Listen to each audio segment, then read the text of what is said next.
Hi there, it's Lauren Parsons here, and I have decided that this month should be Joyful July. So I hope that you will come and join me, and all you need to do is find ways each day to find at least one way to cultivate more joy in your life. What I've put together is a little image, you'll see it blue and white there, which has got 31 ways to cultivate more joy. And seeing as we're already at day 10, I thought I'd recap over for you the first 10 ways that I have suggested. And the idea is that you can do one each day as per the date, or you could just pick and choose any ones that you want and tick off as many as you can. You can repeat them as often as you like as well. Now, last week we actually were away on holiday and we had a whole lot of mishaps happen. I don't know if you would have seen it in one of my earlier posts perhaps, but all on the same day actually, one of my daughters got really sick. One of my daughters, we found out she had head lice, and I decided to dive into the lake with my phone in my pocket and ruined my iPhone. And I wasn't even trying to rescue someone, it was just literally I dove in because it was an incredibly hot morning.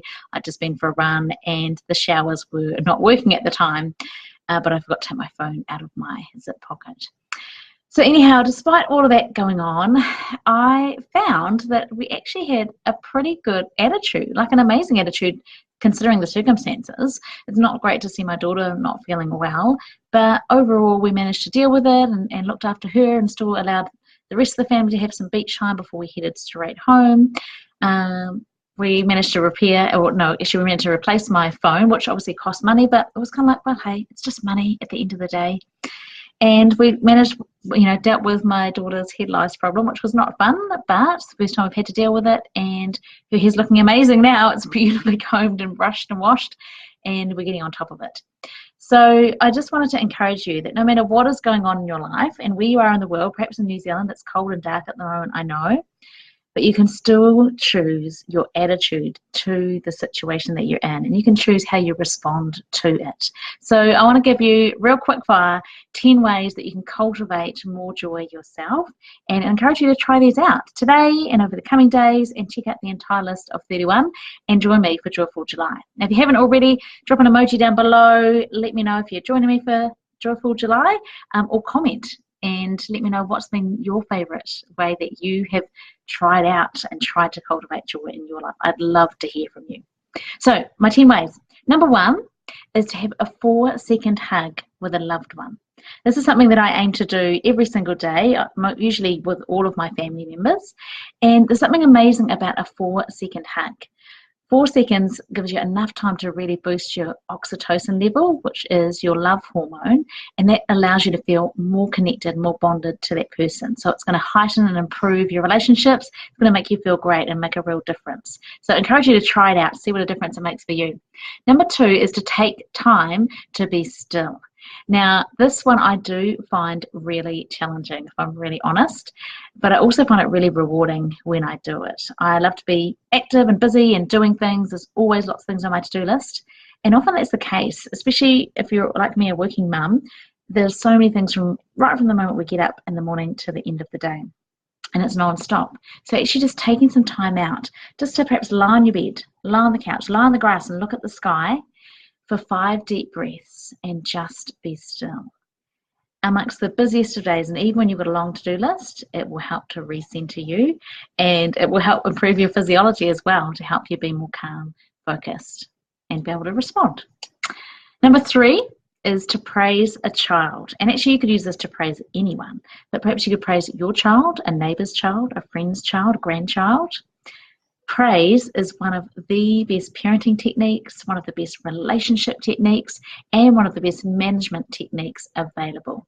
Because when we give people specific praise, immediately it makes them want to do more of what they're praised for. So it is absolutely one of the best ways to work with your team, your colleagues at work, with your partner, your spouse, your family members, and for children. Not only does it improve your relationship, but when you use descriptive praise, as in good girl or good boy, that's not the way you want to praise. You want to say, as in, I really love the way that you tidied away all your blocks. That shows me you're really responsible. That builds character and self-confidence and self-esteem. I've just been reading, side note, great book I've been reading on parenting, which is How to Talk So Kids Will Listen and How to Listen So Kids Will Talk. Brilliant, brilliant book. Really recommend it. Number 4 is write down 5 things that you are thankful for. And this helps you to cultivate an attitude of gratitude. Again, regardless of how good or not so good your day is going, when you focus on something you're thankful for, it shifts it to be more and more and more positive. So go ahead and write down 5 things, or think of 5 things that you're thankful for right now. If you write them down, it will help cement them for you, and you'll get to see more of them as well. The next one, number 5, is send a card to your best friend. Just picture for a moment what it will be like to go to your mailbox, to open it up, and to receive a handwritten card from your best friend. Imagine how amazing that would be. Actually stamped and posted and sent, a real snail mail card. Now, the great thing about you choosing to send one is that you get to give somebody that wonderful, warm, fuzzy feeling, and you actually also get to receive it yourself, because when you send a card, you get to enjoy that experience of giving. And when we give, it lifts our souls and lifts our spirits as well. The next one is to wear a bright colour, and it's so ironic that I'm wearing black today to share this with you, which I don't often wear. I actually purposely usually aim to go for colourful tops when I purchase clothing. I've got, black skirts and black pants and shorts, and I do like to have lots of colour. But one other thing you can do is, if you do happen to wear a bit of black, is to get yourself a nice, beautiful, bright scarf, or some jewellery or accessories. And it really does make a difference. If you're wearing something bright and colourful that perhaps draws the eye to around your face, and if you're smiling, other people will be smiling back at you, and it will just create this positive flow on. If you walk through the streets and everyone is smiling at you, it will make you feel happier as well, because we mirror what we see. So, I mean, that's another thing, I guess, as well. Whenever you smile, that helps to cultivate more joy as well. When you work these muscles, give me a big smile. These muscles here, they send messages to your brain to tell you that you are happy. So that's just a little bonus for you. Number 7 is to chat with your neighbours. And this is just such a nice thing to do. If you can get to know your neighbours and really build community around you, and, rather than just pushing the button on the garage door opener and just heading in, actually get to know your neighbours, make excuses or find ways to connect with them, lend something, borrow something. It creates a sense of community and connection. And connection is one of the 5 fundamentals to well-being. So I encourage you to chat to your neighbours. Number 8 is spend time in nature. Now, I truly believe that we spend a whole lot more time in man-made structures and in concrete encased areas than what we are supposed to. I really believe that we're destined and that we belong outdoors, not all the time, but that getting outdoors on a daily basis and getting enough outdoor time, particularly in natural environments, is really important. So I encourage you to think about your day and your week, how you structure it, how can you encourage you to get more outdoor time. And then number 9 is give something away. What could you give away right now? Is there something that you could picture that perhaps you could declutter? Is there something you realise you've got more than one of that you could give away? I watched a great TED talk on this just yesterday, actually, and it was a message from a woman who actually gave away one of her kidneys to a woman who had been her host mother when she was a teenager.